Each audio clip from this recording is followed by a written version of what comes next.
Hello dears, আরও একটা what I it in a ডের ভিডিও নিয়ে চলে আসলাম। আজকে সকালে ঘুম থেকে উঠতে না উঠতেই দেখি বর ছোলে বটরা নিয়ে হাজির।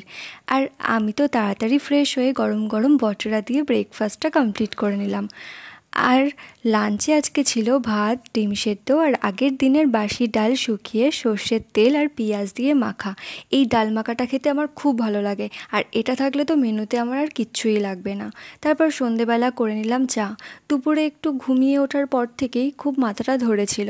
প্রথমে কারণটা না বুঝতে পারলেও পরে মনে পড়লো সকালে তো আজকে আমি চাটাই খাইনি। আর তোমরা তো যারা আগের মিনি ব্লগ দেখেছো তারা তো জানোই সকাল বিকাল চা না গেলে আমার মাথাটা কেমন ঝিমঝিম করে। সো চাটা খেয়ে একটু রিল্যাক্স লাগছিল। আর বর দুপুরে বাড়িতে আসার সময় 2 প্লেট বিরিয়ানি এনেছিল। ও বলেছিল দুপুরে খাবে না, তাই আমি একাই লাঞ্চটা কমপ্লিট করে নিয়েছিলাম। তো রাতে আমার বিরিয়ানির প্লেটটা ছিল, তো দুজনে ভাগাভাগি করে খেয়ে নিলাম। তো এটাই ছিল আমার what I it in a ডের সেকেন্ড ভিডিও। কেমন লাগলো জানিও। Bye bye.